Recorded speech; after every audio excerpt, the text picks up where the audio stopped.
इसमें तुम फंसोगे नहीं। और यदि अभी भोग करना चाहते हो तो अंदर में इच्छा रहेगी कि स्वर्ग मिल जाए, नहीं तो सुख दुख से कैसे छूटोगे? अब और दूर ही क्यों जाते हो? आज की बारिश को देखिए, अगर तुम इसको सुख और दुख करके देखते हो तो सत्संग छूट जाएगा, सत्संग छूट जाएगा। क्योंकि बारिश उसी के लिए है जिसको आत्मज्ञान नहीं हुआ। और जिसको आत्मज्ञान हुआ है तो बारिश बाधा नहीं है, नहीं बारिश बाधा नहीं है। अब बारिश का इंतजार करोगे तो सत्संग छूट जाएगा। पर बारिश में ही निकल जाने से कौन सा दुख आएगा तुम्हारे पास? कोई भी दुख नहीं आएगा। भगवान शंकर पर जल चढ़ाते चढ़ाते से कहते हो शिव आ जाओ, शिव आ जाओ, तो बोला पानी चढ़ाना तो रोक। तुम्हारी ये भावना रहती है कि हम जल चढ़ाते हैं तो शिव प्रकट होते हैं। तुम्हारे अंदर का शिव जब तुम पर जल चढ़ रहा है तो क्यों नहीं प्रकट होता? अगर ये धारणा सच है कि भगवान शंकर पर जल चढ़ाने से शंकर जी प्रकट होंगे, हमारी बात को सुनेंगे, तो आज भगवान भी तो तुम पर क्या चढ़ा रहे हैं? जल चढ़ा रहे हैं। तो फिर तुम्हारे अंदर सुख और दुख की भावना क्यों? केवल भोग की भावना से, केवल भोग की भावना से हम इसको एक क्या बना लेते हैं कि एक बारिश आ रही है तो फिर अभी थोड़ा रुक के चलेंगे, तो बारिश रुकेगी नहीं तो फिर आज का स्किप कर देंगे। पर आत्मज्ञानी हो तो आपके लिए ना सुख की स्थिति है और ना ही दुख की स्थिति। बारिश अपना काम करती है, तुम अपना कार्य करो। इस बारिश में आप देखो जिनकी ड्यूटी टाइमिंग 6:30 बजे की है, क्या वो नहीं जाएंगे? जाएंगे, क्योंकि 5-7 मिनट का उनको रिलैक्स मिल जाएगा। लेकिन अगर नहीं पहुंचेंगे टाइम से तो एब्सेंट लग जाएंगे। और वैसे भी आजकल लॉकडाउन की स्थिति में वर्कर्स को निकाल दिया जाता है क्योंकि कंपनीज को वर्कर्स की नीड नहीं है। तो आप देखो कितना डरा हुआ व्यक्ति, जो माया से डरा हुआ व्यक्ति, वो अपना कार्य करेगा कि नहीं करेगा? पर भगवान से डरना नहीं है। भगवान के प्रेम में हम भीगे। जब कहा जाता है शुक्रानों से भीगो, तो समझो ये शुक्राना बरस रहा है, निवस्या तेरी रहमत दा, तो उसमें भी भीगना, उसमें भीग कर निकल के आ जाओ। तो तुम देखना ये जो बाहर हालत है ये तुमको दुखी नहीं करेगा। और सत्संग मिस हो जाएगा तो फिर पूरा दिन तुम्हारा अंदर वाला कहेगा अरे काश चले ही जाते तो ज्यादा अच्छा था। पर उस समय देखो निद्रा का भी खिंचाव रहता है। बिस्तर पे लेटे हुए हो तो इंतजार करते रहो क्योंकि बारिश रुके तो चले, क्योंकि भोग कर रहे हो, भोग कर रहे हो तो योग कैसे लगेगा? पर अगर आत्मज्ञानी हो तो एकदम से भोग को त्याग के योग से जुड़ जाओ। करना क्या आत्मज्ञानी को? भोग से हट के योग में चले जाना। पर अगर तुम स्वर्ग और नरक की दृष्टि को देखते हो तो स्वर्ग भी भोग योनि है और नरक भी भोग योनि है, क्योंकि उसमें भी भोग तो करोगे करोगे। पर जो स्वर्ग और नरक से ऊपर उठ जाता है वो आत्मज्ञान है। उसको न स्वर्ग चाहिए और ना उसको नरक चाहिए, उसको तो केवल भगवान से मिलके एक हो। स्वर्ग में भी भगवान नहीं मिलेंगे और नरक में भी भगवान नहीं मिलेंगे। स्वर्ग क्या है? जहां पर तुम्हारे इंद्रियों को, मन को सुखी सुख मिलेंगे, तो फिर तुम सुख के आदी हो जाओगे। पर वो सुख हमेशा तो रहते नहीं। आखिरकार तो स्वर्ग में भी तुमको नित्य सुख तो नहीं मिलेगा। और नर्क क्या है? जहां पहले दुख मिलते हैं और फिर अगली जून मिल जाती है। तो जो नित्य और नित्य को पहचान लेता है वो ईश्वर और नर्क के भोगों से भी ऊपर उठ जाता है। तो यहाँ पर एक ही बात बार बार बोली जा रही है, तुम देखो अगर तुम्हारा मन अभी भी भोग में फंसा हुआ है तो तुम कितना बड़ा मुआवजा मांगोगे भगवान से, कितना बड़ा मुआवजा। यहाँ पर आते हो ना, देखो यहाँ से आते समय अगर तुम्हारी बाइक से या स्कूटर से अगर एक सुअर का बच्चा मर गया, सोचो, तो अगर बात कोर्ट में पहुंच गई या पुलिस चौकी में पहुंच गई तो पुलिस वाले कहते हैं अच्छा बोल तेरी कितनी पेमेंट बनती है भाई, तो कहेगा कि मेरी तो 1 लाख रुपए पेमेंट बनती है। 1 लाख? इतने से सुअर के बच्चे की 1 लाख रुपए पेमेंट? अरे तुम्हें ये सुअर का बच्चा दिख रहा है, लेकिन इसकी शादी होती, फिर इसकी सुअर नहीं आती, 2 होते, डबल होते, फिर उसके बच्चे होते, इतना बड़ा परिवार बनता, तो लाख रुपए की तो मेरी प्रॉपर्टी थी ना। सोच के देखो। तो सुअर से जो मिलने वाला सुख है, यानी उससे जो तुम भोग करते हो, उसको जो अपने भोग में लाते हो, तो आप देखो अपने को ही दुखी करोगे और तुम्हारे जो संपर्क में आएगा वो भी क्या होगा, दुखी होगा। अब सुअर एक है, सुअर एक है, पर उससे आप देखो कितना ज्यादा सुख बना के बैठे हो, नहीं? पर ना सुअर सत्य और ना ही सुअर से मिलने वाला सुख सत्य। पर मुआवजा, तो पुलिस ने पूछ लिया कि मुआवजा बताओ, तो क्या सच है बताओ। अब वो जो कह रहा है वो भी ठीक लग रहा है, पुलिस को वो भी ठीक लग रहा है कि सही तो कह रहे हैं कि इसका परिवार बनता तो उसके पास 20-25 सुअर इकट्ठे हो जाते, पर इसने तो उसके पूरे परिवार को ही क्या कर दिया, मार दिया। तो वो भी गलत नहीं कह रहा कि मैंने एक सुअर का बच्चा मारा, और वो भी गलत नहीं कह रहा कि उसका तो पूरा परिवार ही डैमेज हो गया। तो कहने का मतलब है फिर सच क्या है, सच क्या है? जो तुम आंखों से देखते हो वो तुम केवल जगत को देखते हो, जगत को देखते हो तो तुम्हारे अंदर भोग की इच्छा उठती है, पर जगत तो सत्य नहीं, जैसे वो सुअर सत्य नहीं है, पर उसके प्रति जो मेरी भोग की इच्छा है वो तो सत्य नहीं। उसी कारण मैंने इतनी बड़ी परिस्थिति बना दी। परिस्थिति क्या है? वो मन की स्थिति है। मन की स्थिति से मैं रोने लगा, हाय मैं लुट गया, मैं बर्बाद हो गया, मेरा तो सुअर का बच्चा मार दिया इन्होंने। अब जब डिटेल्स पूछी गई कि सुअर के बच्चे के मरने पर इतना, तो बोला सुअर का बच्चा क्या, मेरे तो पूरे 1 लाख रुपए चले गए ना। इससे और बनता और बनता और बनता तो इतना सारा बन जाता, तो मेरा तो पूरा व्यापार ही क्या हो गया, ठप हो गया। मैंने तो आधार ही इसका लिया था।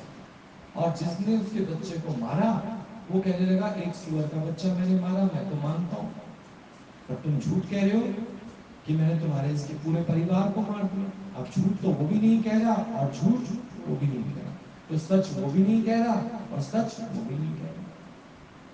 तो क्या झूठ है और क्या सच है? विचार करके देखो, क्या झूठ है क्या सच है। एक आदमी की जो पत्नी थी वो ट्रक से कुचली गई। जब कोर्ट में केस पहुंचा, जज ने बोला भैया चलो ले दे के छुटकारा करो, तो जो मरना था वो मर गया।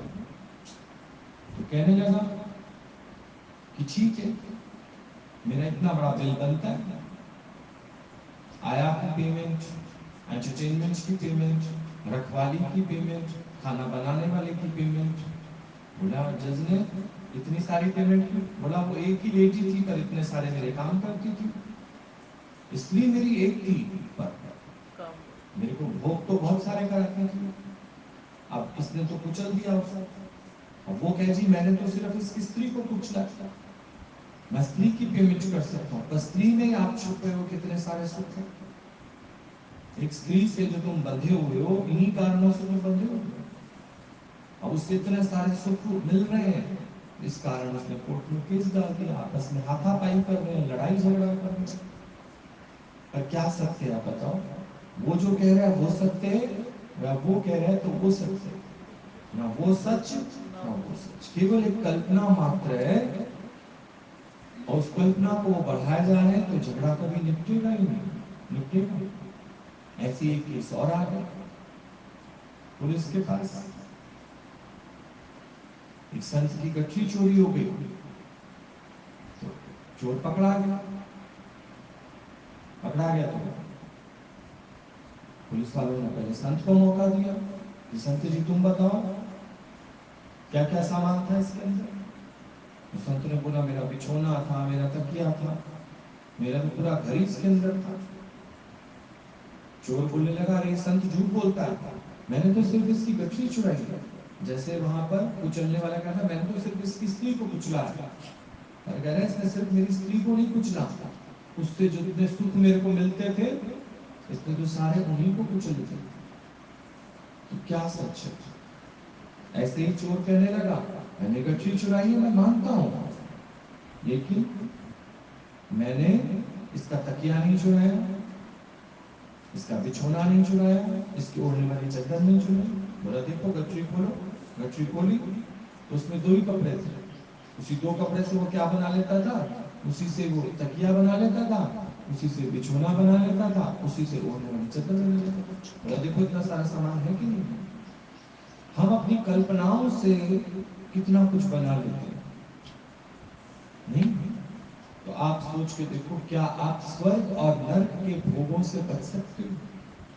पर आत्मज्ञानी एक रूप होकर रहता है, समत्व योग में रहता है, दूसरा करके देखता नहीं, जगत में जगदीश को देखता है, जगत को नहीं देखता। जगदीश को देखोगे तो एक ही दिखेगा, और जगत करके देखोगे तो उस एक में भी अनेक करके देखकर किसी पर भी तुम केस ठोक दोगे, किसी पर भी दोष ठोक दोगे।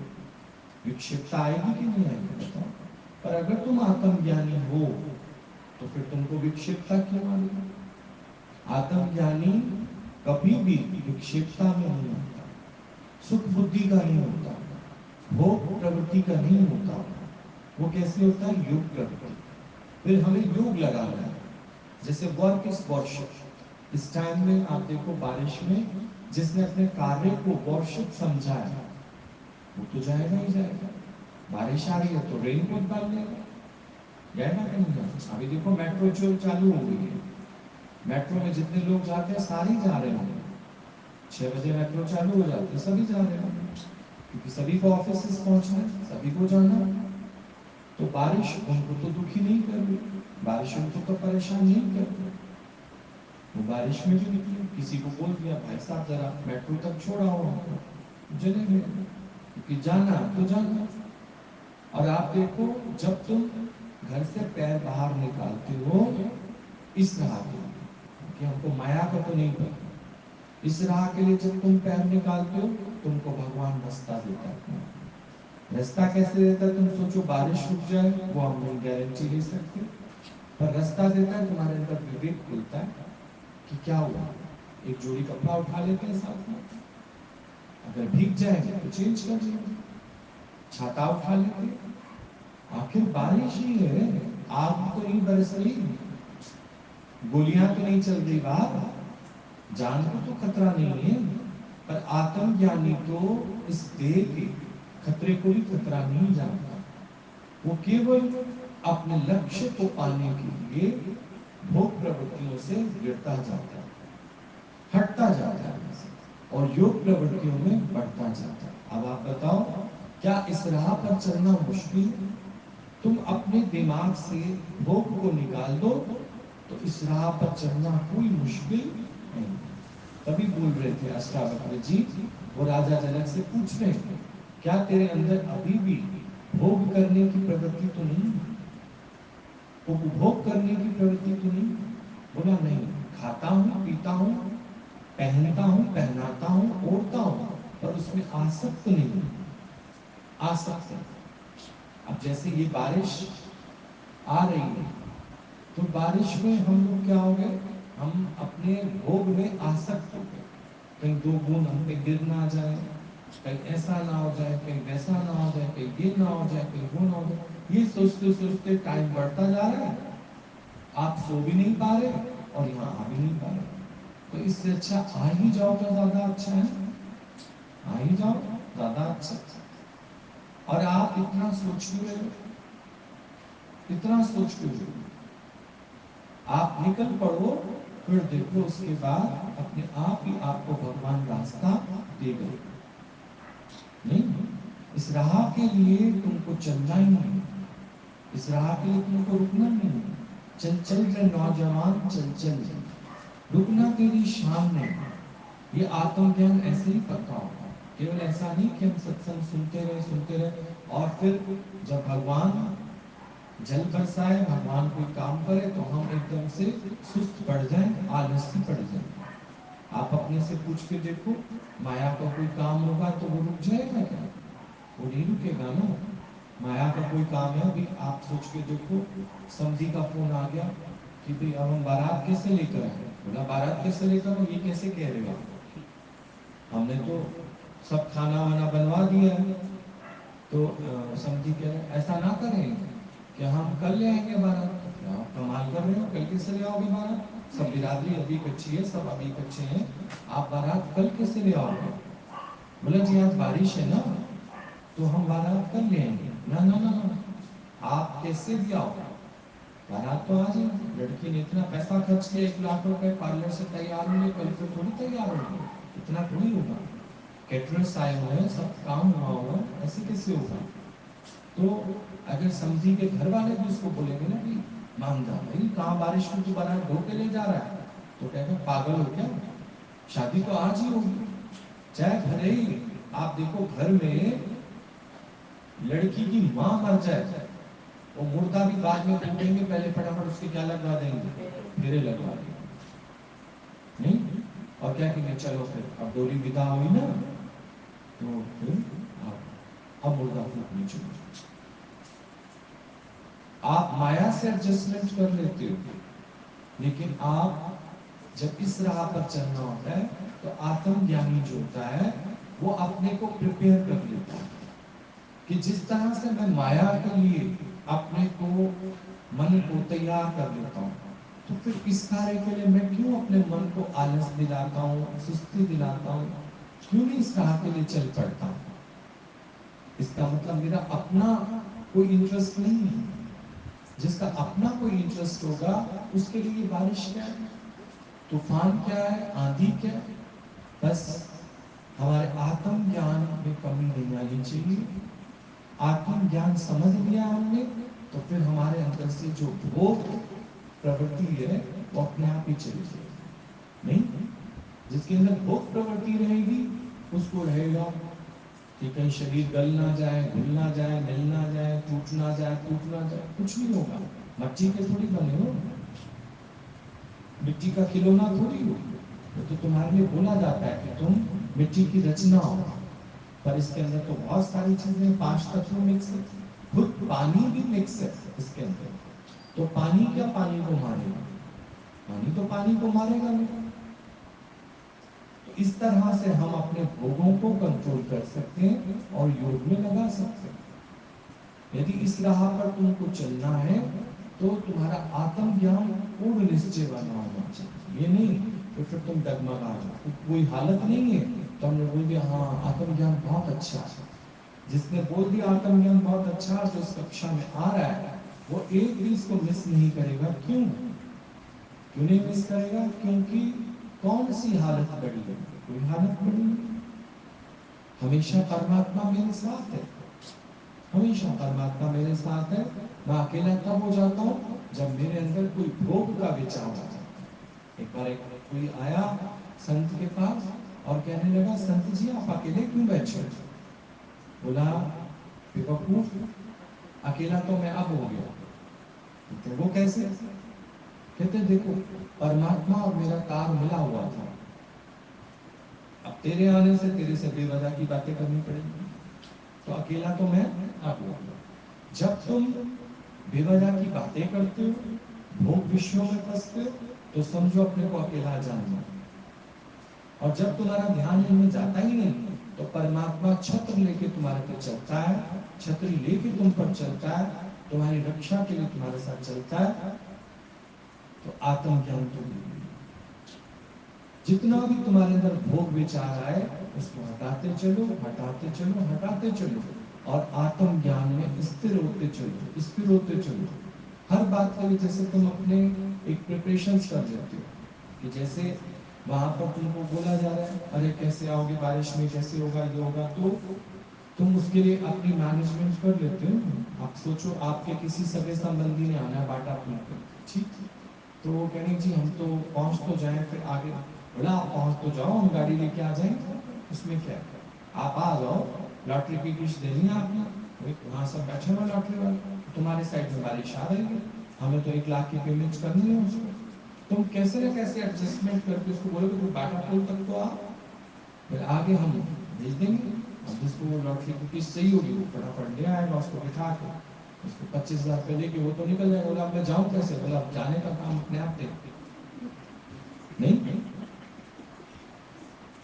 और अगर ये लॉटरी जिसकी है उसको नीड है, उसको नीड है, अब वो पूछे जी आऊं कैसे, बोला तेरी मर्जी है, देख पेमेंट तो आई हुई है, तो एक से रिक्वेस्ट करके जरा छोड़ा हुआ था, जरा छोड़ा, क्या कभी तुमने सत्संग के लिए इतनी तैयारी की, क्योंकि भैया मुझे लाख रुपए चाहिए शाम तक, मुझे पेमेंट करनी है, तो फिर बारिश में बैंक भी जाओगे, एटीएम भी जाओगे, पैसा निकलवा के लाओगे, क्योंकि शाम को पेमेंट तुमको करनी है, तब बारिश भी तुमको नहीं खाएगी, कुछ तुमको नहीं खाएगा।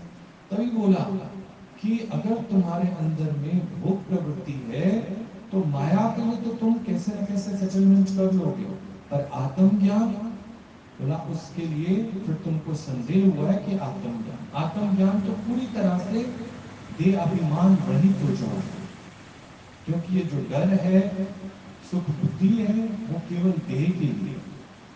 अगर तुम्हारा मन देह में फंसा हुआ है, देह को सत्य जान रहा है, तो आप देखो उसने बोल नहीं दिया कि उसने मेरे सुअर का बच्चा नहीं मारा, इसने तो उसका पूरा परिवार ही डैमेज कर दिया, अब मुझे लाख रुपए दिलवा के दो इससे। और दूसरे ने क्या बोला, बोला मेरी स्त्री थोड़ी मरी है सिर्फ, इसने केवल ट्रक से मेरी स्त्री को थोड़ी कुचला, मेरे बच्चों की आया को कुचला इसने, मेरी माँ के पैर दबाती थी, और फिर मेरे सब बहन भाइयों के लिए खाना बनाती थी, एक स्त्री इतने सारे काम करती थी, तो मेरा उसके अंदर जो दिमाग फंसा हुआ है वो भोग के लिए फंसा हुआ है, इसलिए तो मैं उसको कहीं जाने नहीं देता। आपका अगर किसी में भोग प्रवृत्ति फंसी होगी, आप उसको बंधन में बांध के रखोगे, कहीं जाने ही नहीं दोगे। जाने दो, पहले स्त्रियों को कहते थे बैठ जा, कहीं नहीं जाएगी, तो कहते नहीं मन कर रहा है थोड़ा बहन के घर हो, थोड़ा समा हो, कहीं जाना, तो क्यों मना किया जाता था उसको, क्योंकि उसमें हमारा भोग फंसा रहता था। उतने सारे काम तुम्हारे निपटा देती थी, नहीं सोच के देखो। और अगर सत्संग के लिए भी कह दे, मुझे तो लगता है वो खुद ही उल्लू होती है, शुरू से वो उनको भोग प्रवृत्ति में डालती रहती है।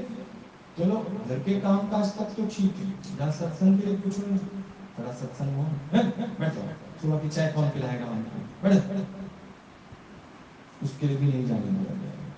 तो भोग सबसे बड़ा बंधन है। आज भी देख लो, आज भी आत्मज्ञानी पहुंच गया, और जो आत्मज्ञानी नहीं होगा उसके लिए बंधन है।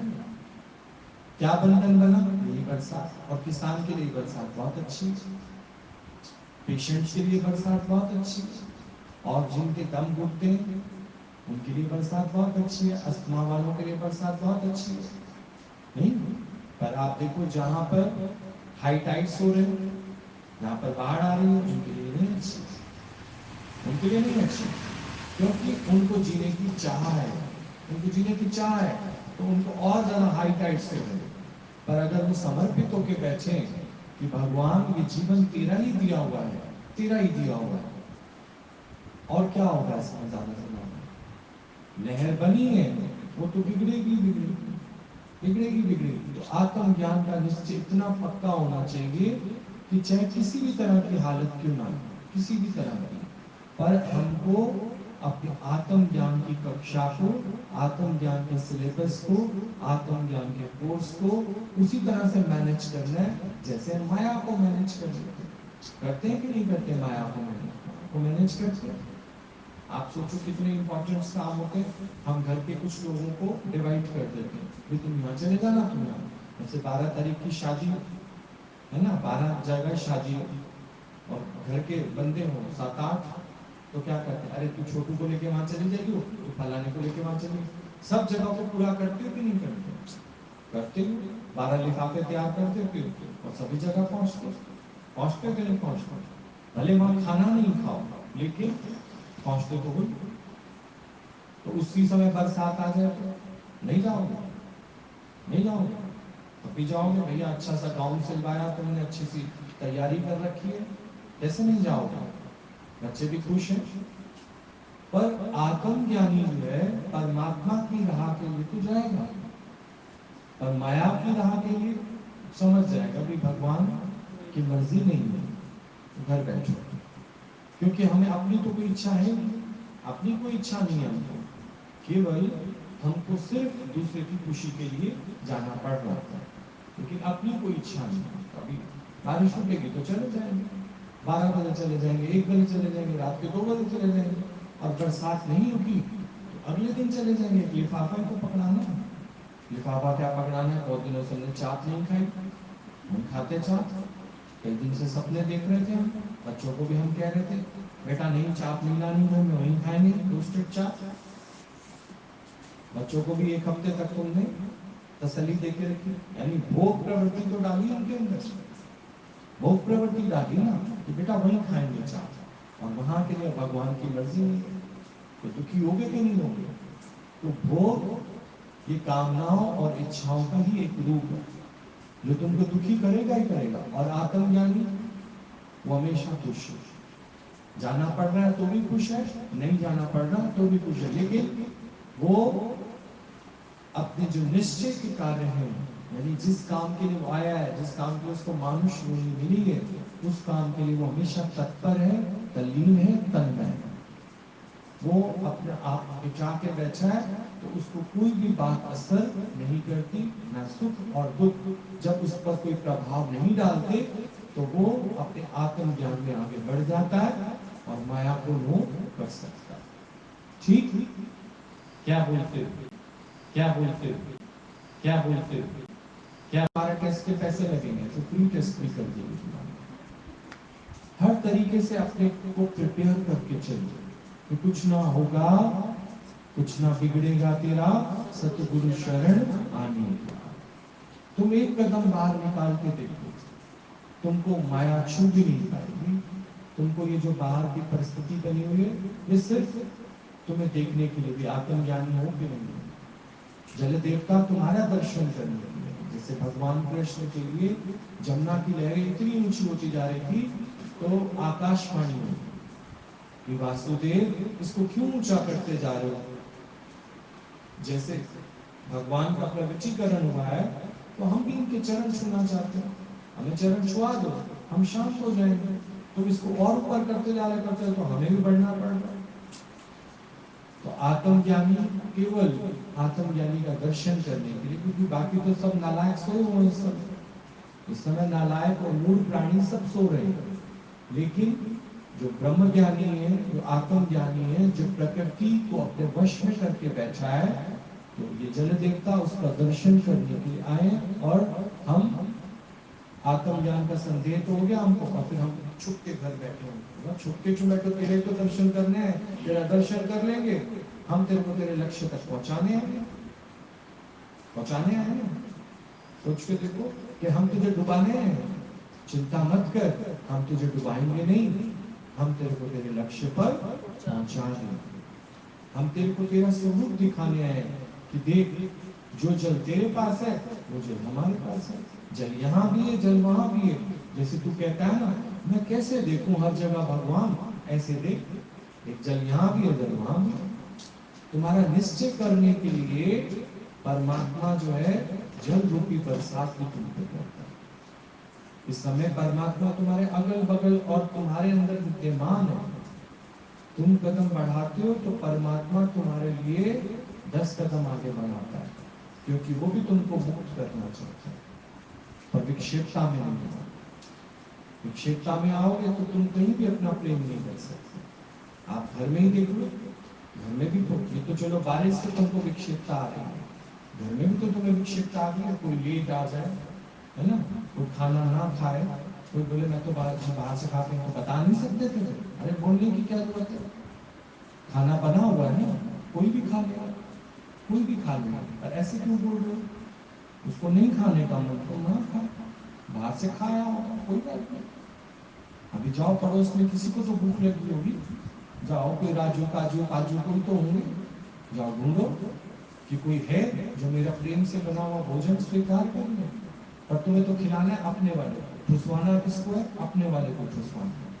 तो इस तरह से तुम्हारी विक्षेपता आएगी आएगी कि नहीं आएगी। अरे बहुत सारे पकौड़े बना लो मेहमानों के लिए, और मेहमान आए तो बोलो जी बस 1 घंटा लेट थी, हमने तो रास्ते में खूब ब्रेड पकौड़े खा लिए, तो मैं इन सब परात का क्या करूं। तो बोला परात सिर पे रख के नाच, तो किसने कहा था पकौड़े बना, तेरा अपना मोह, तेरी अपनी आसक्ति। नहीं, ये तो प्रेम थोड़ी था। अगर प्रेम था तो फिर ये प्रेम तेरा जायज करने का तरीका, तू तो और क्रोध कर रहा है। पकौड़े तो एक बार तले गए, तू तो अभी तक तला जा रहा है, गुस्सा नहीं करो उन पे, ये अच्छी बात है। अब एक एक तो खाओ कम से कम। बोला जी हम तो यहाँ तक भर के आ गए, अब तो हमसे एक भी नहीं खाया जाएगा, नहीं खाया जाएगा। अच्छा गुलाब जामुन तो खा लो, बड़े प्यार से बनाया हमने। बोला जी हम तो हाथ जोड़ते बिस्तर दे दो हम सो जाए। अच्छा बातें भी नहीं करोगे रात भर, नहीं भाई हम तो थक गए, बस में बैठे बैठे हमारे तो कमर टूट गई, अब तो हमें बिस्तर दे दो तो हम सो जाए। बिस्तर ही नहीं लगाया तुम लोगों ने, वही उनको चाहिए नहीं। सोच के देखो, अब क्या करें, सारी रात बैठे रहो गुलाब जामुन और पकौड़े देखते रहो, अब क्या करूं क्या करूं। अकल नहीं है तुम लोगों को। सब धरती मेरी अपनी परमात्मा ही तो है, पड़ोसियों को दे आओ, ले आओ, पड़ोसी के बच्चे भूखे होंगे, ये तो स्टॉल लगाओ, बाहर कितने करोड़ों परिवार बेचारे भूख से पीड़ित हैं, जाओ बांट के आओ सबको। खाने के लिए तो कौन मना कर रहा है, पर तुम्हारे अंदर जो भोग प्रवृत्ति है ना, अपने वाले खाएं, उन्हीं के लिए बनाया था। अब ऐसा करते हैं, रख देंगे, सुबह उनको नाश्ते में खिलाएंगे, सड़ सड़ के खिलाओगे सुबह सुबह नाश्ते में, और सुबह उठेंगे नहीं ना तो उठो मेरे सारे पकौड़े खराब हो जाएंगे, उठो उठो जल्दी से, मेरे गुलाब जामुन खराब हो जाएंगे, खाओ जल्दी से, नहीं तो दोपहर को ही लंच में खिलाएंगे। ये तुम्हारा प्रेम है, सोच के देखो, क्योंकि भोग प्रवृत्ति है ना तुमको, भोग प्रवृत्ति, विक्षेपता आएगी आएगी तुम लोग। भाई को भाई से विक्षेपता है, बहन को बहन से विक्षेपता है, बाप बेटे को विक्षेपता है, विक्षेपता ही है, क्योंकि एक दूसरे का मन भोग में फंसा हुआ है। भोग प्रवृत्ति से हटो तो योग प्रवृत्ति है, ठीक। तो बात मचाई, उसको तो तुम पार करा के, बारिश क्या चीज है, इससे तुम डर गए। तो वही कहते हैं ना, देखो जंगल का जो राजा है शेर, उससे सारे जानवर डरते हैं, बड़े बड़े हाथी भी डर जाते हैं, पर चींटी वो तो खूब उसको अच्छी तरह से काटती है, चींटी को पकड़ नहीं सकता ना, और चींटी को खा भी नहीं सकता। तो आप सोचो बड़ी बड़ी हालतें वो तो आप एडजस्ट कर लेते हो, ये छोटी मोटी हालत में आप डिस्टर्ब हो जाते हो। नहीं, बड़ा बड़ा लॉस होगा ना, लाखों रुपए का, वो तो बहुत चलो अब क्या करें, बेटे ने लॉस कर दिया अब क्या करें। नहीं, और 2 रुपए के लिए सब्जी वाले से झगड़ा करोगे, वहां 2 रुपए एडजस्ट नहीं कर पाओगे, रिक्शे वाले से 2 रुपए एडजस्ट नहीं कर पाओगे, और थोड़ा सा तेल गिर जाए सरसों का इतना सा लगाओगे, इतना सा तेल का एडजस्टमेंट नहीं करोगे। नहीं, लेकिन लाखों रुपए का जब चूना लग जाएगा तो लोगों को चलो ये कोई कर्मों में हिसाब किताब लिखा होगा, कोई हमारा कर्ज लिखा होगा, उसके लिए कर लो। सोचो तुम रिचार्ज कराने लगो, किसी और के पास 50 रुपए चले जाए, 200 रुपए लगा दोगे फोन करने करके, किसके पास गए, किसके पास गए 50 रुपए, अरे गए तो गए, जाए भाड़ में 50 रुपए। 50 रुपए को पाने के चक्कर में 200 रुपए और लगा दो, आज कहीं काम वाम पे भूल जाओगे, पूरा सर्च करोगे 50 रुपए किसके पास गया, दुकान पे जाके चक्कर काटोगे, और सोचो तुमको यहाँ से बार बार फोन आएंगे, ऑफिसर के फोन आएंगे, तुम्हारे मिलने जुलने वाले फोन, भैया आज आए नहीं, बोला क्या करूं, आज बहुत बड़ी मुसीबत आ गई, बोला क्या हुआ क्या हुआ, घर डूब गया क्या बारिश में तुम्हारा? बोला नहीं नहीं। तो क्या हो गया, छत गिर गई क्या? बोला नहीं नहीं। बोला क्या हुआ? बोला 50 रुपए का रिचार्ज किसी और के पास चला गया। ये बहुत बड़ी मुसीबत बनाने की। बड़े से बड़े नुकसान तुम सह लेते हो, पर छोटे मोटे नुकसान में मन फंस जाता है। भोग प्रवृत्ति है या नहीं? बोलो। इसलिए बोला आत्मज्ञान का होना बहुत जरूरी है। आत्मज्ञानी सदा संतुष्टि, सदा संतुष्ट रहता है, उसे स्वीकार करना आता है, विक्षेपता में नहीं आता। ठीक,